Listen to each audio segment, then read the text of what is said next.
राधा के जन्म की कहानी।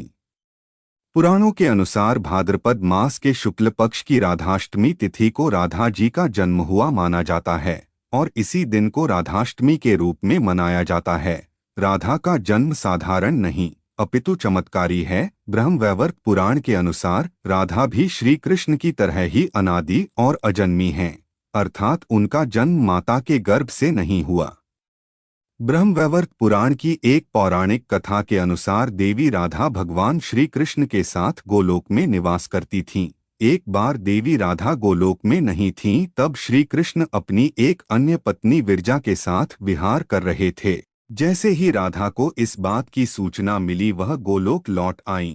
इन्होंने विरजा को श्री कृष्ण के संग विहार करते हुए देखा तो कृष्ण को भला बुरा कहने लगीं। राधा को क्रोधित देखकर विरजा नदी बनकर वहां से चली गईं, परंतु राधा का यह क्रोध श्री कृष्ण के सेवक और मित्र श्रीदामा को सहन नहीं हुआ। उन्होंने राधा से ऊंची आवाज में बात की और उन्हें अपमानित किया। इस बात से देवी राधा और क्रोधित हो गईं और क्रोधावस्था में श्रीदामा को यह शाप दिया कि अगले जन्म में वे एक राक्षस कुल में जन्म लें।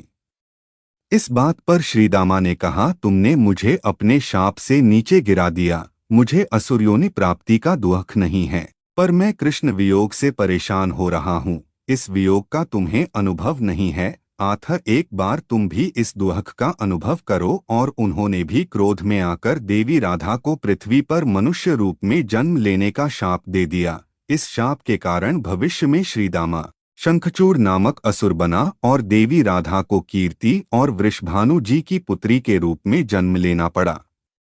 कथा के अनुसार जब श्रीदामा और राधा ने एक दूसरे को शाप दे दिया तो उसके बाद श्री कृष्ण चिंता में ग्रस्त राधा के पास आए और उनसे कहा कि देवी, आप पृथ्वी पर जन्म तो लेंगी लेकिन हमेशा मेरे आसपास ही रहेंगी, और कहा आपको गोकुल में देवी कीर्ति और वृषभानु की पुत्री के रूप में जन्म लेना होगा। वहाँ तुम्हारा विवाह रायाण नामक एक वैश्य से होगा और सांसारिक तौर पर तुम रायाण की पत्नी कहलाओगी। वह मेरा ही अंश होगा तथा राधा रूप में तुम मेरी प्रिया बनकर रहोगी और कुछ समय तक आपका मेरा विछोह रहेगा। इसके बाद भगवान श्री कृष्ण ने देवी से कहा कि अब आप वृषभानु के घर में जन्म लेने की तैयारी करें। संसार की दृष्टि में राधा की माता कीर्ति गर्भवती हुई। धीरे धीरे श्री राधा के अवतरण का समय आ गया। संपूर्ण व्रज में कीर्तिदा के गर्भ धारण का समाचार सुख स्रोत बनकर फैलने लगा। सभी उत्सुकता पूर्वक प्रतीक्षा करने लगे। वह मुहूर्त आया। भाद्रपद की शुक्ला अष्टमी चंद्रवासर मध्याह्न के समय आकाश मेघाच्छन्न हो गया।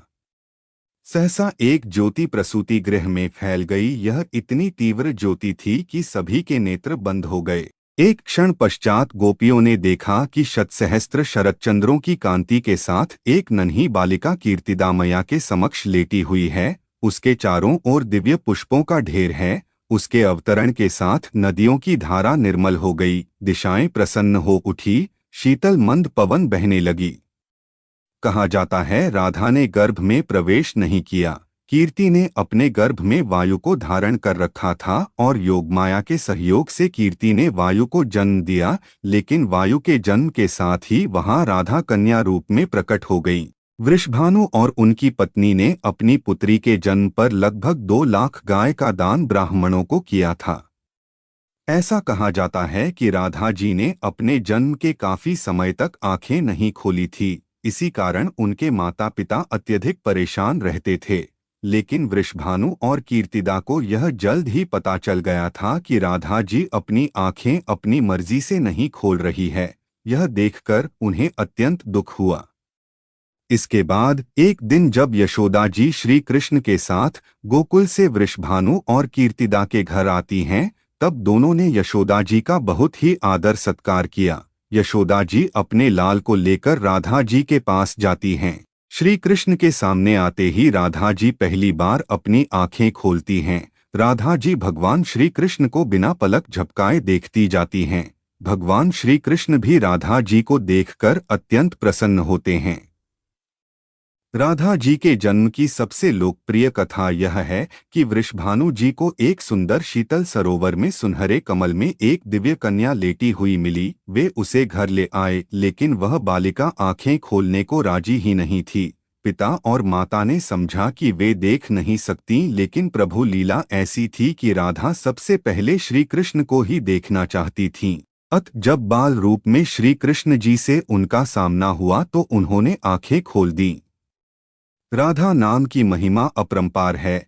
श्री कृष्ण स्वयं कहते हैं, जिस समय मैं किसी के मुख से रा सुनता हूँ उसे मैं अपना भक्ति प्रेम प्रदान करता हूँ, और धा शब्द के उच्चारण करने पर तो मैं राधा नाम सुनने के लोभ से उसके पीछे चल देता हूँ। राधा कृष्ण की भक्ति का कालांतर में निरंतर विस्तार हुआ। निम्बार्क, वल्लभ, राधा वल्लभ और सखी समुदाय ने इसे पुष्ट किया।